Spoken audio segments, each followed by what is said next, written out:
Good morning everyone, welcome to my YouTube channel CTET coaching centre.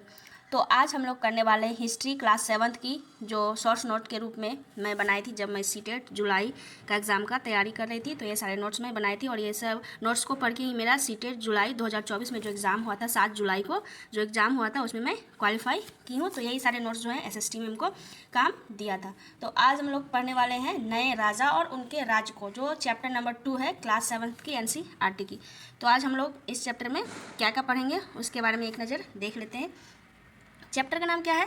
तो chapter का नाम है नए राजा और उनके राज्य। नए राजा और उनके राज्य चैप्टर का नाम है। तो हिस्ट्री नोट्स है क्लास 7th की चैप्टर 2। इसमें हम लोग पढ़ेंगे 7वीं से 12वीं शताब्दियों के प्रमुख राजवंशों के बारे में। उसके बाद हम लोग पढ़ेंगे इसमें बड़े बड़े भूस्वामी को जो सामंत और मातहत कहा जाता था उनके बारे में पढ़ेंगे। उसके बाद इसमें पढ़ेंगे महामंडलेश्वर किसको कहा जाता है, इन सब चीज़ों के बारे में पढ़ेंगे और कुछ पॉइंट्स के बारे में पढ़ेंगे, जैसे राज्यों में प्रशासन कैसे चलता था, 400 कर का मतलब क्या होता है, वेट्टी कर क्या होता है, चोल राज्यों के बारे में हम लोग इसमें पढ़ेंगे। उसके बाद हम लोग पढ़ेंगे कृषि एवं सिंचाई के बारे में पढ़ेंगे, साम्राज्य और प्रशासन के बारे में भी पढ़ेंगे और भूमि के जो प्रकार है वो कितने प्रकार के भूमि जो दान में दिए जाते थे उनके बारे में भी हम लोग देखेंगे। और एक जो बेल्लाल होता है जो तमिल के बड़े क्षेत्र में भूस्वामी को क्या कहा जाता है, बेल्लाल, उसके बारे में भी कुछ इंपॉर्टेंट पॉइंट्स को हम लोग देखेंगे इस चैप्टर में। तो चलिए हम लोग चैप्टर शुरू करते हैं। नए राजा और उनके राज्य, 7वीं एवं 12वीं शताब्दी के प्रमुख राजवंश। तो इसके बारे में देखते हैं हम लोग 7वीं और 12वीं शताब्दी के प्रमुख राजवंश। तो इसमें कौन कौन आते थे? तो इसमें आते थे पाल वंश, गुज्जर, प्रतिहार, राष्ट्रकूट, चालुक्य वंश, पल्लव वंश और चौहान चोल वंश। ये सब जो आते थे 7वीं से 12वीं शताब्दी के प्रमुख राजवंश के अंतर्गत ये सब आते थे। उसके बाद यहाँ पे एक नोट दिया गया है कि कलहन। कलहन क्या है? कलहन कौन है? तो राजतरंगिणी के रचयिता थे। कलहन कौन थे? तो राजतरंगिणी के रचयिता थे। यह एक संस्कृत ग्रंथ है जिसमें कश्मीर के राजाओं का वर्णन मिलता है। यह कविता के रूप में है। यह जो है राजतरंगिणी कविता के रूप में है और इसके रचयिता कौन है? तो कलहन महोदय है इसके रचयिता, जिसमें जो कश्मीर के राजाओं का वर्णन किया गया है। तो ये जो पॉइंट्स है एनसीईआरटी बुक में दिया गया है, इसलिए मैं यहाँ पे नोट कर ली थी, इसको याद रखिएगा। तो कलहन कौन है? तो कलहन है एक संस्कृत ग्रंथ के लेखक जो है रजतरंगिणी। रजतरंगिणी में क्या बोला गया है? तो कश्मीर के राजाओं का वर्णन मिलता है और यह किस रूप में है? तो कविता के रूप में इसका वर्णन किया गया है। तो इस पॉइंट को याद रखिएगा, सीटेट एग्जाम में पूछा जा सकता है। उसके बाद हम लोग देखते हैं नए राजवंशों का उदय। तो किस प्रकार से नए राजवंशों का उदय हुआ? तो 7वीं सदी आते आते उपमहाद्वीप के विभिन्न भागों में बड़े भूस्वामी और योद्धा सरदार अस्तित्व में आ चुके थे। तो बड़े भूस्वामी और योद्धा सरदार को क्या कहा जाता था? सामंत या मातहत कहलाते थे। उसको याद रखिए कि मातहत है, महामंत नहीं है, मातहत है। इसको पढ़ते टाइम को भी कन्फ्यूज़न होता था, तो आप लोग याद रखिएगा कि जो है बड़े भूस्वामी और योद्धा सरदार जो है सामंत या मातहत कहलाते थे। उसके बाद बताया गया है राजा लोग प्रायः उन्हें अपने मातहत या सामंत के रूप में मान्यता देते थे। तो 7वीं सदी आते आते जो है उपमहाद्वीप में जो विभिन्न भागों में बड़े भूस्वामियों और योद्धाओं एवं सरदार अस्तित्व में आ चुके थे और इनको क्या कहा जाता था? तो सामंत का जो है मान्यता इन्हें प्राप्त होता था या मातहत का जो है इनको जो है राजा लोग जो है प्राय अपने मातहत या सामंत के रूप में मान्यता इसको मिलता था। उसके बाद आगे पॉइंट्स को देखते हैं। तो मातहत और सामंत क्या है? तो बड़े भूस्वामियों और योद्धा सरदार सामंत या मातहत कहलाते थे। उसके बाद हम लोग देखते हैं इसमें और कुछ पॉइंट्स है। इनसे उम्मीद की जाती थी कि वे राजा या स्वामी के लिए उपहार लाए और उनके दरबार में हाजिरी लगाए तथा उन्हें जो है सैन्य सहायता प्रदान करे। अधिक सत्ता और संपदा हासिल करने पर सामंत अपने आप को क्या महासामंत या महामंडलेश्वर घोषित कर देते थे। तो महामंडलेश्वर क्या है? तो महामंडलेश्वर है से तात्पर्य है कि पूरे मंडल का महान स्वामी घोषित करना। पूरे मंडल का महान स्वामी घोषित करना उसको क्या है शॉर्ट फॉर्म में कहा जाता है? तो महामंडलेश्वर, इसको याद रखिएगा। उसके बाद हम लोग देखते हैं नेक्स्ट पॉइंट को। तो नेक्स्ट पॉइंट क्या है कि कभी कभी वे अपने स्वामी के आधिपत्य से स्वतंत्र हो जाने का दावा भी करते थे। इस तरह का उदाहरण दक्कन में राष्ट्रकूटों का था। शुरुआत में वे कर्नाटक के चालुक्य राजाओं के अधीनस्थ थे। दंती दुर्ग ने इस वंश की स्थापना और एक हिरण्य गर्भ यज्ञ करवाया था। हिरण्य गर्भ यज्ञ जो है करवाया था चालुक्य राजाओं के अधीनस्थ जो थे। तो इसको याद रखना। उसके नोट में क्या बताया गया है? एलोरा गुफा के बारे में। एलोरा गुफा के बारे में क्या बताया गया है एनसीईआरटी में? तो एलोरा की गुफा भित्ति चित्र में विष्णु को नरसिंह अर्थात पुरुष सिंह के रूप में दिखलाया गया है। यह राष्ट्रकूट काल की कृति है। तो एनसीईआरटी बुक में एक चित्र दिया गया है, उससे भी प्रश्न पूछे जाते हैं। तो वो क्या है, एलोरा की गुफा 15 का भित्ति चित्र है, जिसमें विष्णु को जो है नरसिंह अर्थात पुरुष सिंह के रूप में दिखाया गया है। आप लोग अगर चैप्टर पढ़े होंगे 7th क्लास की एनसीईआरटी हिस्ट्री चैप्टर 2, तो उसमें एक फोटो दिया गया होगा, आप लोग जाके देख भी लीजिएगा। उसके बाद राज्यों में प्रशासन किस प्रकार चलता था। तो राज्यों में प्रशासन, नए राजाओं में से कईयों ने महाराजाधिराज यानी कि राजाओं के राजा तथा त्रिभुवन चक्रवर्ती यानी कि 3 भुवनों का स्वामी खुद को घोषित करने लगा था। क्या राजा लोग अपने को घोषित करने लगा था, तो महाराजाधिराज मतलब क्या होता है कि राजाओं के राजा। उसके बाद दूसरा है त्रिभुवन चक्रवर्ती मतलब 3 भुवनों का स्वामी खुद को घोषित करने लगा था यहाँ इस काल में राजा लोग। उसके बाद बताया गया साथ ही साथ किसान, व्यापारी तथा ब्राह्मणों के संगठनों के साथ अपनी सत्ता की साझेदारी करते थे। उसके बाद हम लोग देखते हैं कि 400 कर मतलब क्या होता है। इसके बारे में एनसीईआरटी में बताया गया है कि 400 कर इस कर से तात्पर्य है तमिलनाडु में शासन करने वाले चोल वंश के अभिलेखों में विभिन्न किस्म के करों के लिए 400 से ज़्यादा सूचक शब्द मिलते हैं, जिसमें सबसे अधिक बार उल्लेखित कर है वेट्टी। तो आगे हम लोग वेट्टी को भी जानेंगे कि वेट्टी कर क्या होता है। तो 400 कर का क्या मतलब है कि तमिलनाडु में शासन करने वाले चोल वंश, तमिलनाडु में जो शासन कर रहे थे उस टाइम चोल वंश के अभिलेखों में विभिन्न किस्म के करों के लिए 400 से अधिक सूचक शब्द मिले। विभिन्न करों के लिए जो 400 से अधिक शब्द जो मिले हैं, इसमें तमिलनाडु के शासन करने वाले चोल वंश के अभिलेखों में मिले हैं। ये विभिन्न किस्म के करों के लिए 400 से ज़्यादा सूचक शब्द मिले हैं, जिसमें सबसे अधिक बार उल्लेखित किसका है, तो वेट्टी कर का। तो वेट्टी कर क्या है, तो चलिए देखते हैं इसको। वेट्टी कर से सीटेट में प्रश्न पूछा भी गया है और आगे भी पूछा जाएगा, तो इम्पोर्टेंट है, इसको अच्छे से पढ़िए। वेट्टी कर मतलब क्या होता है कि वेट्टी कर नगद के बजाय जबरन श्रम के रूप में लिया जाता था, यानी जबरन श्रम और कदमाई यानी कि भू राजस्व थे। वेट्टी कर का बेसिकली वेट्टी कर के लिए क्या याद रखना है कि नगद के बजाय जो है जबरन श्रम के रूप में लिया जाता था, उसको क्या कहा जाता था, वेट्टी कर क्या था कि ज़बरदस्ती जो कर लिया जाता था, जिसमें कर नहीं लगना चाहिए, जो उचित नहीं होता था, उसमें भी कर लाया जाता था, उसको क्या कहा जाता था, वेट्टी कर जो है जबरन श्रम के रूप में लिया जाता था, यानी जबरन श्रम और कदमई यानी कि भू राजस्व थे। इसको याद रखना है। तो किस किस चीज़ों में कर लगते थे, इसको हम लोग देखते हैं। मकान का छाजन डालने पर लगने वाला कर, खजूर के पेड़ या तार के पेड़ पर चढ़ने के लिए सीढ़ी का इस्तेमाल जो करते थे, इसमें भी लगता था कर। पारिवारिक संपत्ति का उत्तराधिकार हासिल करने के लिए भी लगने वाले कर इत्यादि का भी उल्लेख इसमें मिलता है। तो देखिए कौन कौन से कर लगते थे। आजकल का सरकार तो ऐसे ही बदनाम है टैक्स के लिए। पहले देखिए कितना टैक्स लगता था कि मकान का कर छजान कोई डालता है तो उसमें भी कर लगेगा। खजूर के पेड़ पर चढ़ने के लिए अगर सीढ़ी का उपयोग करता है तो उसमें भी कर लगता है। पारिवारिक संपत्ति के लिए जो उत्तराधिकार हासिल करने के लिए भी कर लगता था, इत्यादि करों का भी उल्लेख मिलता है। उसके बाद हम लोग देखते हैं चोल राज्य के बारे में। तो चोल राज्य के बारे में क्या बताया गया है एनसीईआरटी में।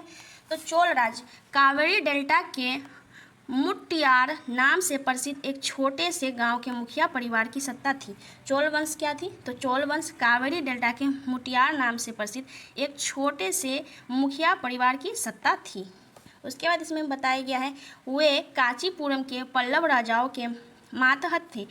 उड़ियार के चोल वंशीय प्राचीन मुखिया परिवार के विजयालय ने 9वीं सदी के मध्य में मुरियारों को हराकर डेल्टा पर कब्जा जमाया था। तो इसको याद रखना है कि चोल राज्य कैसे स्थापित हुआ था। तो कावेरी डेल्टा के मुटियार नाम से प्रसिद्ध एक छोटे से मुखिया परिवार की जो है सत्ता थी। उसके बाद क्या बताया गया इसमें, राजराज प्रथम जो सबसे शक्तिशाली चोल शासक था। तो इसको याद रखना है कि राजराज प्रथम जो था ये चोल शासक थे, तो सबसे शक्तिशाली शासक थे चोल वंश का, तो राजराज प्रथम था। 985 में राजा बना और उसी ने इसमें से ज़्यादातर क्षेत्रों पर अपने नियंत्रण का विस्तार किया। राजराज प्रथम के पुत्र राजेंद्र प्रथम ने उसकी नीतियों को जारी रखा। तो चोल वंश का सबसे शक्तिशाली शासक कौन है, तो याद रखना है राजराज प्रथम, और उसके पुत्र कौन थे, राजेंद्र प्रथम, जो बाद में इनकी नीतियों को इन्होंने जारी रखा, उनके पुत्र राजेंद्र प्रथम ने। उसके बाद देखते हैं इसमें जो मंदिरों का निर्माण होता था, तो भव्य मंदिर और काश्य मूर्ति कला, तो इसके बारे में हम लोग पढ़ते हैं।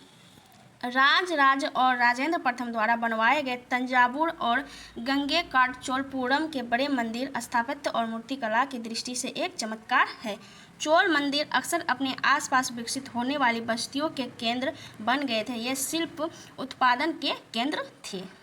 उसके बाद हम लोग देखते हैं मंदिर सिर्फ पूजा आराधना के स्थान ही नहीं थी, वे आर्थिक, सामाजिक और सांस्कृतिक जीवन का केंद्र भी था। तो मंदिर का जो निर्माण होता था, तो मंदिर का निर्माण सिर्फ पूजा आराधना के लिए ही नहीं होता था, वे जो है आर्थिक, सामाजिक और सांस्कृतिक जीवन के केंद्र भी बनते थे। उसके बाद हम लोग देखते हैं कृषि एवं सिंचाई को। तो कृषि एवं सिंचाई में क्या बताया गया है, तो कृषि एवं सिंचाई, चोलों की कई उपलब्धियां कृषि में हुए नए विकासों के माध्यम से संभव हुई। तो कृषि और सिंचाई का भी आरंभ इस युग में हो गया था। चोलों की कई उपलब्धियां जो थी कृषि में हुए नए विकासों के माध्यम से संभव हो पाई। उसके बाद साम्राज्य का प्रशासन। साम्राज्य का प्रशासन देखते हैं जो इम्पोर्टेंट है, इसको अच्छे से पढ़िएगा। किसानों की बस्तियां जो उड़ कहलाती थी, सिंचित खेती से बहुत समृद्ध हो गई थी। उड़ जो है किसानों की बस्तियां है जो उड़ कहलाती थी। किसानों की बस्तियों को क्या कहा जाता था, तो उड़ कहा जाता था। इससे सीटेट प्रश्न पूछी भी है, आप लोग याद रखिएगा। किसानों की बस्तियों को क्या कहा जाता था, तो उड़ कहा जाता था। मैं बार बार चीज़ों को इसलिए रिपीट करती हूँ ताकि आप लोगों को वीडियो देखते टाइम ही चीज़ें याद हो जाए, इसलिए मैं बार बार चीज़ों को बोलती हूँ, क्योंकि सुनने से जो प्रश्न ज़्यादा बार सुनिएगा तो प्रश्न जो है ज़्यादा देर तक याद रहेगी। तो किसानों की बस्तियों को क्या कहा जाता है, तो उड़ कहा जाता है।